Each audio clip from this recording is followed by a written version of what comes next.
우리 오늘 새로 오신 분들도 있고 또 한 주 만에 만나는 성도들도 있습니다. 서로 인사하겠습니다. 잘 오셨습니다. 오늘 와주셔서 감사합니다. 은혜 많이 받으십시오. 고맙습니다. 축복합니다.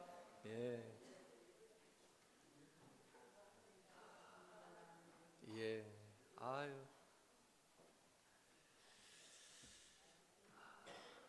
잘 오셨습니다. 특별히 오늘 나눌 말씀은 우리 모든 성도들에게도 한 번 더 은혜 받는 말씀이지만, 오늘 이 자리를 위해서 오시게 초청받아 오신 여러분들을 그래도 조금 더 생각하고 어떤 말씀을 나누면 좋을까 고민하고 그렇게 준비한 말씀입니다. 그래서 한번 들으시고 이 말씀이 여러분에게 이후로의 삶에 놀라운 또 어떤 변화의 기회가 되기를 예수님의 이름으로 축복합니다. 성경은 1500년이라는 긴 기간에 걸쳐서 기록되었습니다. 여러 사람들이 기록했고요, 여러 시대에 걸쳐서 기록되었습니다.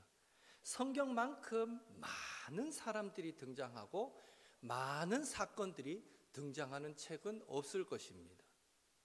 중요한 사실은 성경에는 여러 가지 사건, 여러 많은 대화 내용들이 담겨 있지만, 그러나 주로 인간이 진리를 깨닫고 구원을 받는 데 필요한 내용이 그 전체의 주요 골자를 이루고 있습니다.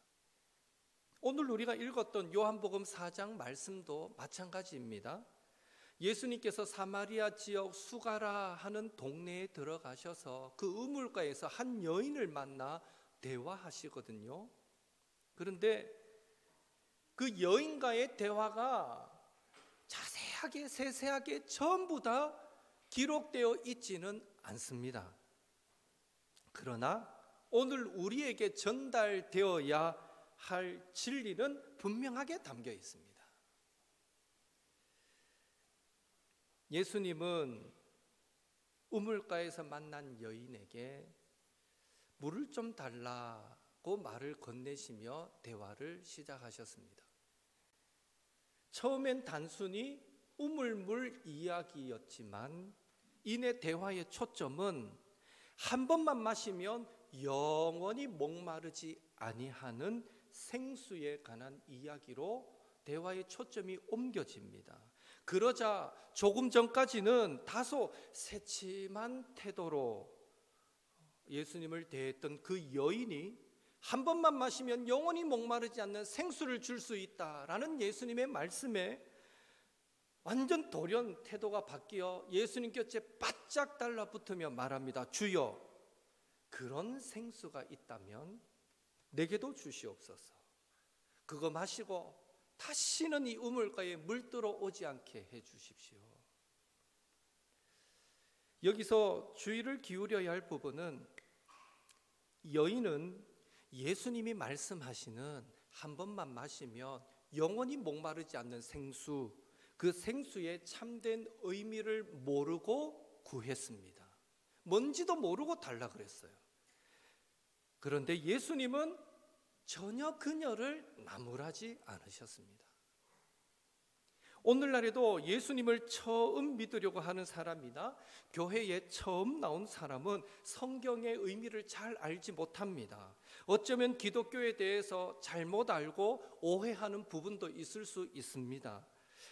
알아도 수박 겉핥기식으로 조금 알고 있을 수도 있습니다. 그러나 기억해야 할 사실은, 예수님은 교회에 오늘 초청받아 오신 여러분들처럼 교회에 처음 나온 자들이 예수님에 대해서, 성경에 대해서 잘못 알거나 오해한다고 해서 결코 나무라지 않으신다라는 것입니다. 왜 그렇겠습니까? 무엇이든지 조금씩 시작되고 조금씩 알아가는 것이 하나님이 주신 세상의 원리이기 때문입니다.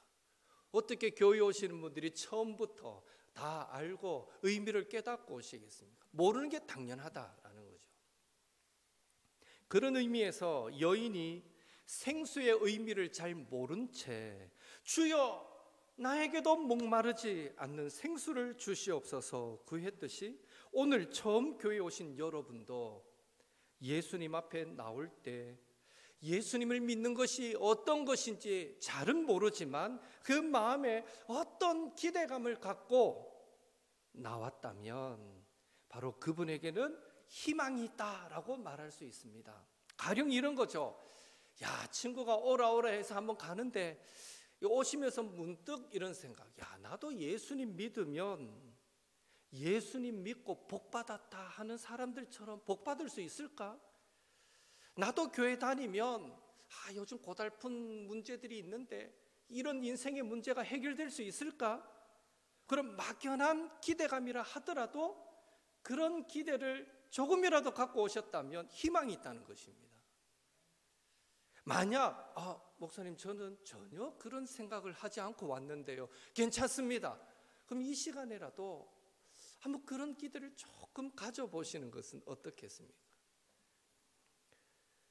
중요한 사실은 작은 기대감일지라도 그 기대감이 마음속에서 부풀어 오르는 사람에게는 이미 예수님이 그 마음속에 일하시기 시작하신 것이고 그 사람의 변화는 자신도 모르는 사이에 일어나고 있는 것입니다. 사람은 자신의 마음을 자신이 마음대로 주무른다고 생각합니다. 참 바보 같은 생각입니다. 왜 그렇습니까? 내 마음도 내가 모를 때가 너무 많습니다. 내 마음대로 되지 않을 때가 얼마나 많은지 모릅니다. 내가 내 마음대로 내 인생을 주무른다라고 생각하는 것 자체가 정말 큰 착각입니다.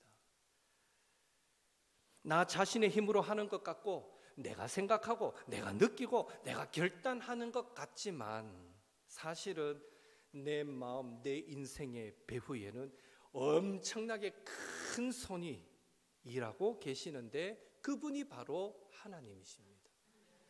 눈에 보이지 않는 하나님께서 여러분의 마음을 주장하고 계시는 것입니다. 오늘 예배에 참석해서 이 설교를 듣고 있는 것만 해도 이미 여러분의 마음에 하나님이 일하셨다라는 증거가 됩니다. 목사님, 저는 가족이 가자 그래서 왔는데요, 안 먹겠다는데 밥 사주겠다고 해서 밥 얻어먹고 그래서 왔는데요, 밥까지 얻어먹고도 입 닦으려 했더니 선물까지 갖다 내미는데 그래서 왔는데요. 드러난 현상은 하나님이 일하신 건 모르겠고 친구가 가자 해서 왔는데요 라고 말할 수 있습니다. 그러나 요즘 시대에 우리가 굶고 살지도 않는데 밥 한 번 얻어 먹었다고 교회 오게 되겠습니까? 아닙니다. 친구가 예전에도 얼마나 많이 교회 가자고 했습니까? 얼마나 많이 예수 믿으라고 했습니까? 오늘 그 친구가 아니더라도 여러분 인생에 살아오면서 얼마나 많은 사람들이 예수님 함께 믿자고 얘기했습니까? 그때 여러분 마음 꿈쩍하지도 않았잖아요. 교회 오고 싶은 마음이 그때는 없었지 않았습니까?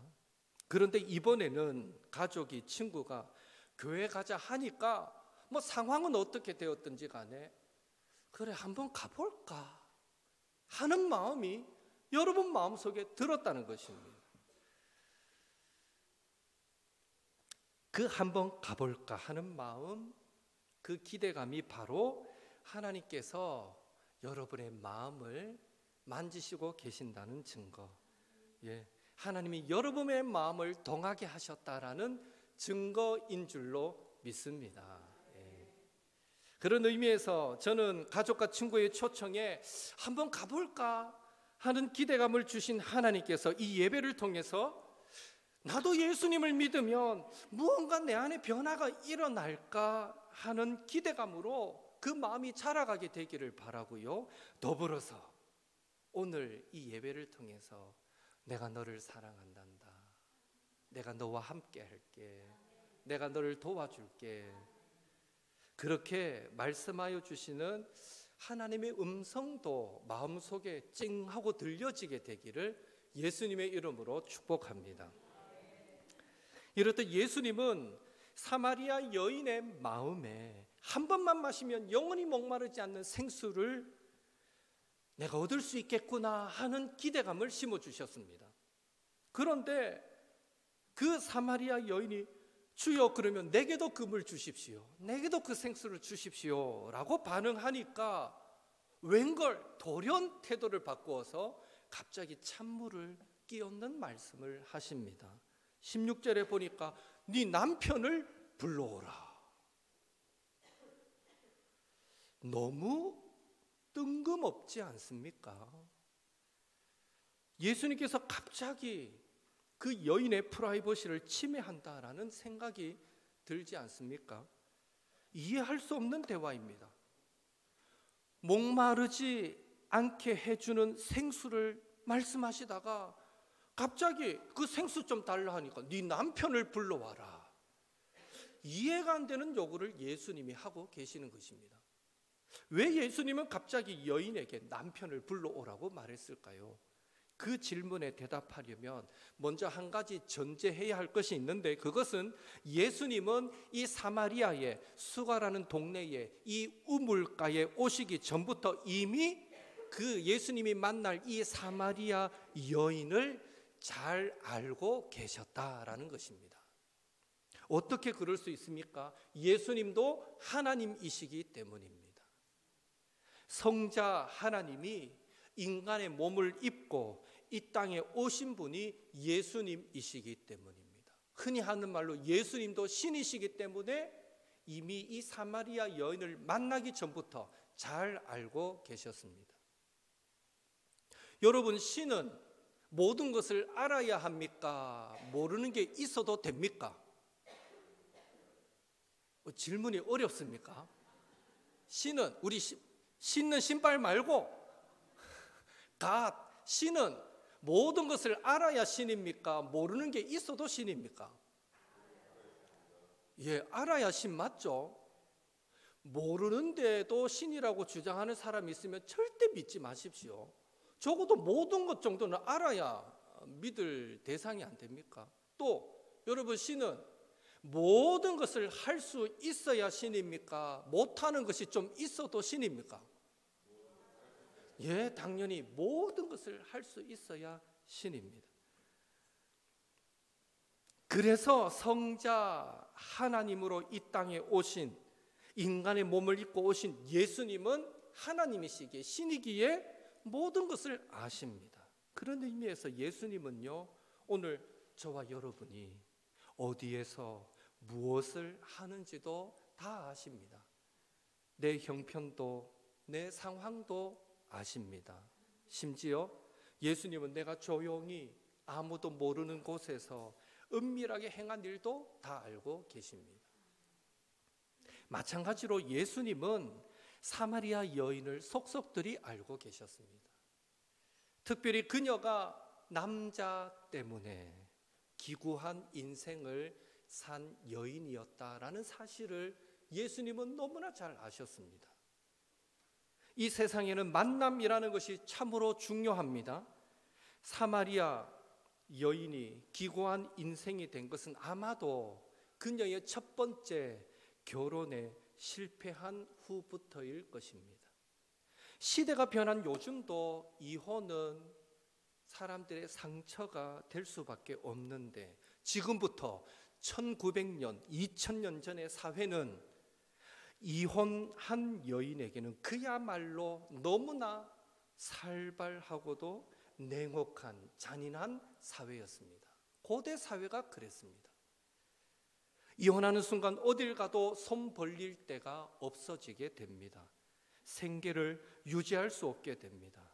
그래서 어쩔 수 없이 힘이 있어 보이는 남자에게 의지하려고 하다가 한 번 속고 두 번 속고 결국은 살기 위해서 몸까지 바쳐야 하고, 그러다 보면 마음속에 무서운 고통이 짓누르게 되고 수치감과 모욕감이 항상 그녀를 사로잡게 됩니다.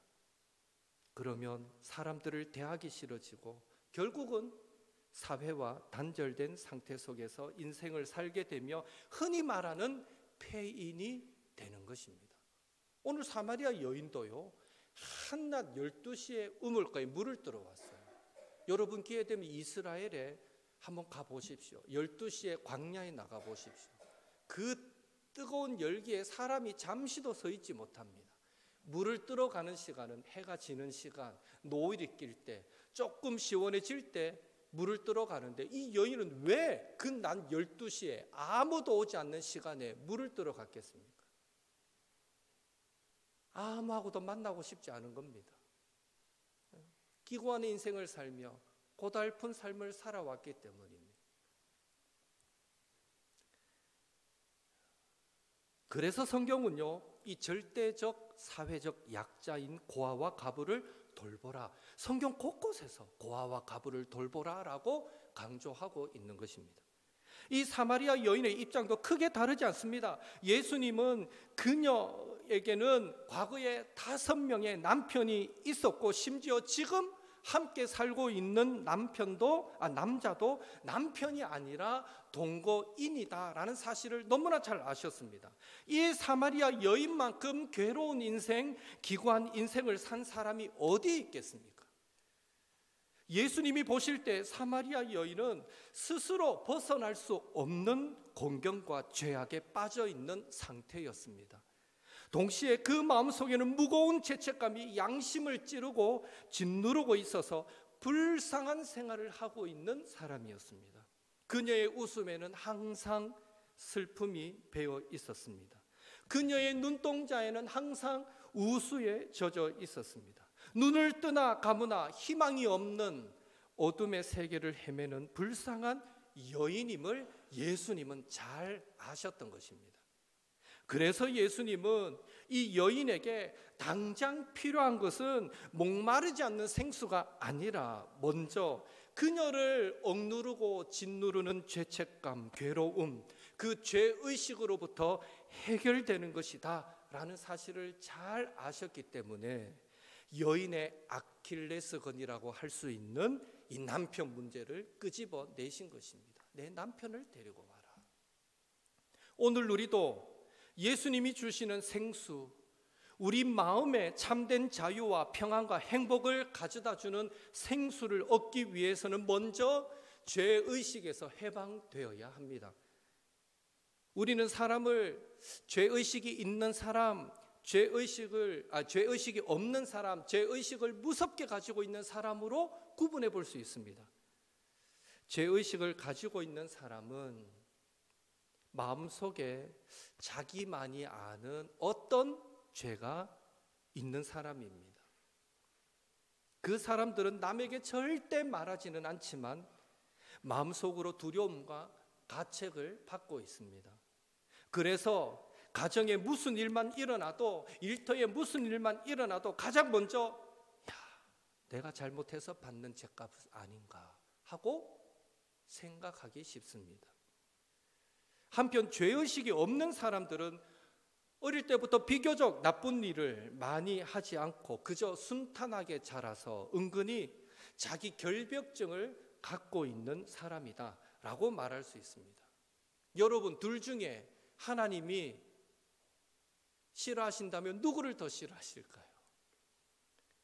양심의 가책도 자기 결벽증도 사실은 하나님 보실 때 모두 죄입니다. 어떤 면에서는 하나님께서 제일 미워하시는 게 나는 죄가 없어, 내가 무슨 죄를 범했다고 라고 생각하는 결벽증입니다. 왜 하나님이 이것을 싫어하실까요? 그 사람은 구원자 예수님이 필요하다고 전혀 느끼지 못하기 때문입니다. 오히려 자신은 깨끗하다고 생각하기에 남 탓하며 자기 기준에서 남을 판단하기 쉽기 때문입니다. 하나님은 그런 태도를 교만의 죄로 여기시는 것입니다. 사마리아 여인의 경우에는 양심의 가책을 크게 느끼는 여인이었습니다. 전통적으로 고대 이스라엘에서는 일부 다처제가 허용되었고요, 첩도 정식 아내로 인정되었습니다. 그런데 이 사마리아 여인은 한 남자의 아내도 아니고 심지어 첩도 아니었습니다. 그저 동거하고 있었습니다. 이는 결혼하지 않은 상태에서 부정한 관계를 맺고 있었음을 시사하며 성경은 동거를 하나님께서 만드신 결혼 제도를 무시하는 큰 죄로 간주하는 것입니다. 속담에 죄 지은 사람은 두 다리 뻗고 잘 수 있다 없다? 없다라고 말하듯이 이 죄의식을 가지고 있으면요, 아무리 우리가 예배하고 찬송하고 기도해도 예수님께서 주시는 이 시원한 생수의 맛을, 구원의 감격을 느끼지 못하게 되는 것입니다. 그래서 예수님은 사마리아 여인이 예수님이 주시는 생수의 맛을 시원하게 느끼도록 만드시기 위해서 그녀의 그 양심의 가책의 원인이었던 남편 문제를 끄집어내셨습니다. 남편 문제에 대한 그 여인의 그 양심의 가책과 마음의 불안과 그것이 씻겨지지 않는 이상 이 여인은 결코 죄의식에서 벗어날 수가 없기 때문이었습니다. 사마리아 여인에게 참된 영혼의 자유를 주시려고 내 남편을 불러오라 라고 말씀하신 예수님은 오늘 저와 여러분에게도 우리 영혼에 참된 만족과 평안과 자유를 주시려고 우리의 양심의 가책을 느끼게 만드는 죄의식이 있다면 그것을 다 예수님 앞에 내어놓으라 말씀하십니다. 오늘 우리에게도 사실은요, 정도의 차이만 있을 뿐 생각할 때마다 죄책감을, 양심의 가책을 느끼게 만드는 것들이 있을 수 있습니다. 여러분 자신의 낯을 뜨겁게 부끄럽게 만드는 일들, 남편이나 아내나 자녀에게 말해 보셨는지요? 아마 아무도 없을 것입니다. 사람들에게는 모두 자기만의 비밀이 있기 마련입니다. 죄책감으로 남몰래 고민하는 문제들이 있기 마련입니다. 바로 그 부분을 예수님 안에서 해결하라라고 오늘 예수님은 사마리아 여인을 통해서 우리에게 말씀하고 계십니다. 왜요? 우리 역시 그 문제에서 해방되지 않으면 예수님이 주시는 생수를 마셔도 그 시원함을 제대로 느낄 수 없기 때문입니다. 예수님은 사마리아 여인이 죄책감에서 죄의식에서 자유 얻기를 원하셨듯이 오늘 우리도 우리의 마음을 다소 누르는 그 죄에서 자유를 얻기를 원하십니다. 오늘 이 예배에 참석한 모든 분들이 예수님 안에서 이런 영적인 시원함, 그런 자유함을 맛보게 되시기를 예수님의 이름으로 축원합니다. 내 남편을 불러오라 라는 예수님의 말씀에 여인은 어떻게 대답했습니까? 나는 남편이 없나이다. 아마 처음에는 이 대답이 얼른 나오지 않았을 것입니다. 그리고 너무 황당해서 이 남자가 도대체 무슨 말을 하나 하고 생각했을 것입니다. 하지만 결국 이 사마리아 여인은 함께 대화하는 이 예수님께 보이지 않는 어떤 신적인 권위, 그리고 예수님의 온화한 사랑의 눈길을 통해서 예수님께서 자신에게 뭔가를 주시기 위해 요구하는 것임을 깨달았을 것이고 이내 고개를 숙였을 것입니다. 그리고 생각했을 것입니다. 어떻게 대답할까? 내 남편을 불러오라 했으니 어떻게 대답할까? 지금 함께 살고 있는 남자가 있으니 나도 남편이 있습니다라고 대답할까? 얼마나 많은 생각이 들었겠습니까? 그런데 이 여인은 나는 남편이 없습니다 하고 정직하게 대답했고요. 예수님은 내 말이 옳도다. 그녀의 대답을 기쁘게 받아주셨습니다. 왜 예수님은 남편이 없다는 이 여인의 말을 기뻐하셨을까요? 그것은 그 여인은 현재 남자와 살기는 살아도 자기는 정상적인 삶을 살고 있지 않습니다라고 생각했기 때문입니다. 다시 말해 자기 현실, 자기의 연약함, 자기의 부족함, 자기의 죄를 솔직하게 예수님 앞에 시인했기 때문입니다. 이것이 바로 회개하는 마음입니다. 나는 떳떳하게 남편하고 산다고 지금 이분 앞에 말할 수 없어. 누군지는 모르지만 이 거룩한 사람 앞에서 나는 내가 결코 죄 없다고 말할 수 없어 라고 생각했기에 그녀는 참 부끄럽지만 자신은 남편이 없습니다, 나는 부정한 여인입니다 라고 솔직하게 자기 연약함과 죄를 시인했던 것입니다. 이런 회개하는 마음이 예수님을 기쁘게 했습니다.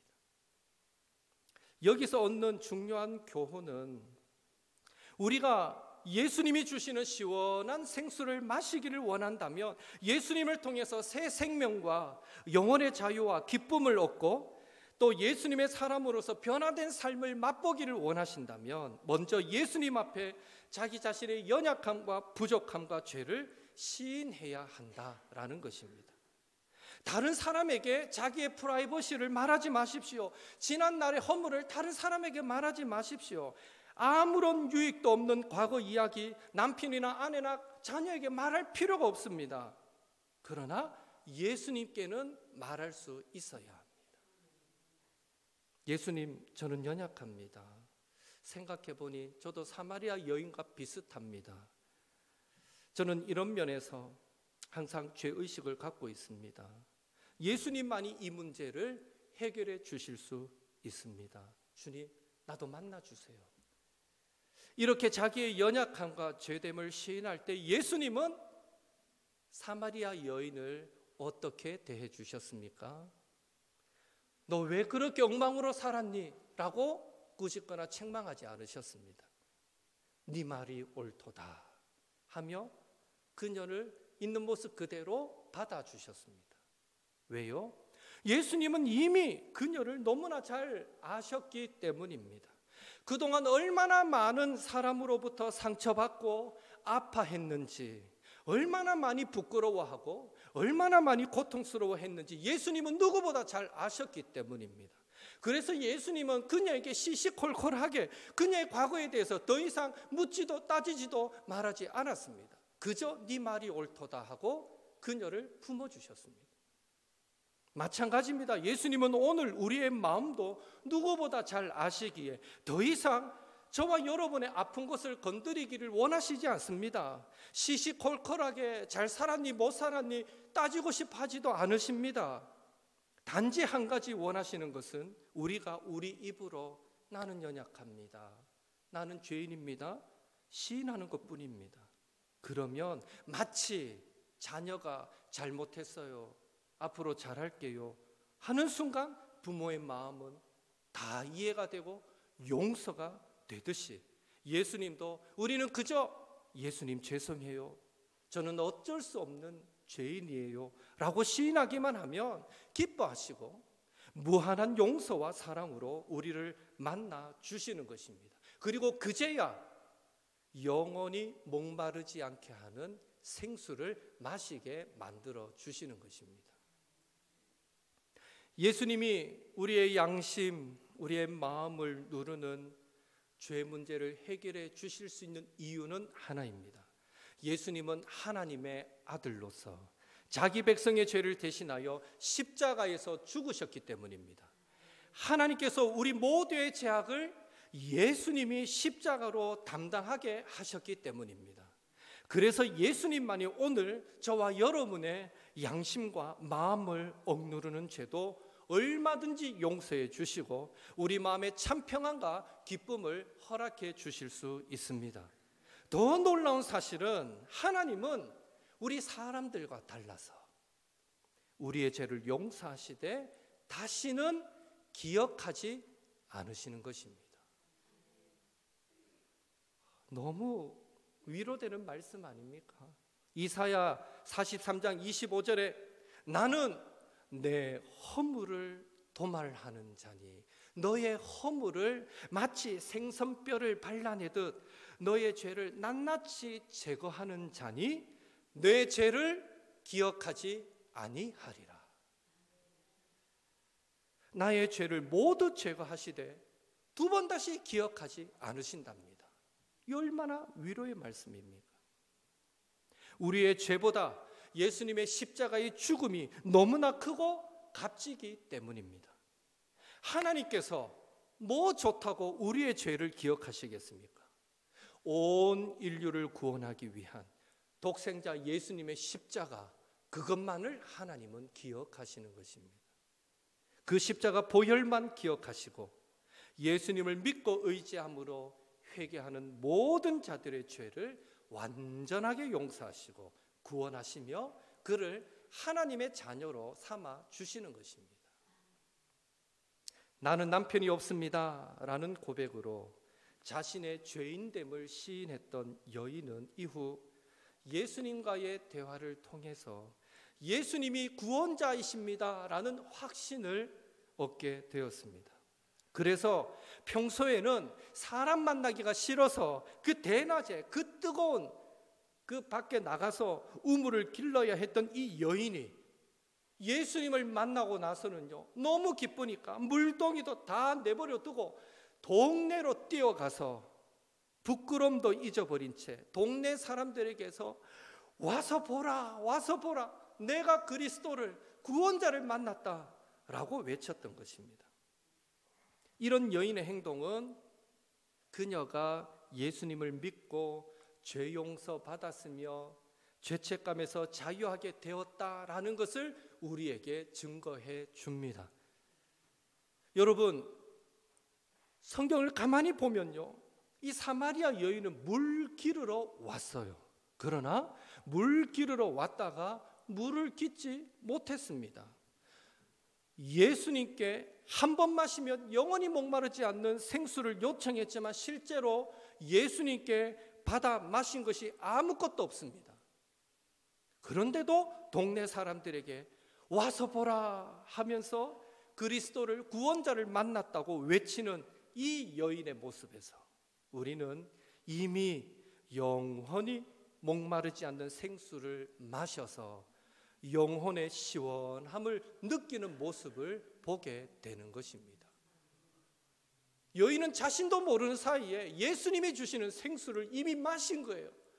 너무너무 영혼의 시원함을 느끼고 있는 것입니다. 예수님은 오늘 저와 여러분을 구원하시고자 저를 통해서 아무개야 하면서 직접 우리를 부르고 계십니다. 오늘 초대되어 이곳에서 함께 예배하고 있는 것이 앞서 말씀드린 대로 예수님이 여러분을 사랑하시는 증거입니다. 여러분의 마음을 똑똑 내가 네 안에 들어가고 싶어 하고 두드리시는 증거입니다. 예수님이 부르실 때 그분의 손을 꼭 잡으십시오. 예수님이 여러분 앞을 지나가실 때 꼭 손 내밀어서 그 주님의 옷자락을 만지십시오. 그러면 예수님께서 주시는 생수를 마시고 죄 용서와 영혼의 자유와 구원의 기쁨과 마음의 참된 평안이 여러분의 심령에 넘치게 될 것입니다. 물론 지금까지 너무너무 수고하셨습니다. 최선을 다해 잘 사셨습니다. 그러나 지금까지는 잘 살아보려고 혼자서 몸부림치셨다면 이제는 여러분도 생수가 되시는 예수님을 만나시고 예수님의 도우심 가운데 이전보다 더 의미 있는 행복한 인생을 살아가시고 장차 예수님과 영원히 함께 사는 천국에 들어가시는 우리 형제 자매들 다 되시기를 예수님의 이름으로 축복합니다. 이 시간 함께 기도하겠는데요, 죄송합니다. 이왕 오셨는데 한 번만 저의 요청대로 해 주십시오. 초대에 오신 분은 옆에 초청하신 분 손을 꽉 잡아 주십시오. 아유, 뭐 낯뜨겁게 낯간지럽게 손을 잡으라 하시노 하지 마시고 서로 한 번만 손 잡아 주십시오. 예, 감사합니다. 서로 손을 잡으시고 이 시간 한번 같이 기도하는데요, 잠시 기도하는데 우리 성도님들은 오늘 예배에 참석하신 내 곁에 있는 그 세 가족이 그 친구가 그 가족이 예수님이라는 생수를 마시고 영혼의 참된 자유, 기쁨, 평안, 축복을 누리는 그런 주님의 자녀 되도록 기도해 주십시오. 그리고 오늘 처음으로 오신 분들, 나는 기도할 줄 모르는데 예, 괜찮습니다. 그냥 여러분 마음속으로 예수님 계시다면 나도 만나 주십시오. 나에게 생수가 되어 주십시오. 필요하다면 내 인생도 변화시켜 주십시오. 이런 마음으로 하나님 나도 그런 은혜 주세요라고 한번 구해 보십시오. 그리고 그렇게 우리가 구할 때 하나님은 이 시간 놀라운 은혜를 우리에게 주실 줄 믿습니다. 그런 마음으로 서로 축복하면서 오늘 또 여러 성도님들도 우리 새 가족들 저들의 인생이 복된 인생이 되기를 원합니다. 축복하는 마음으로 우리 잠시 한 1분 같이 기도하고 제가 마무리 기도하도록 하겠습니다. 함께 기도드리겠습니다.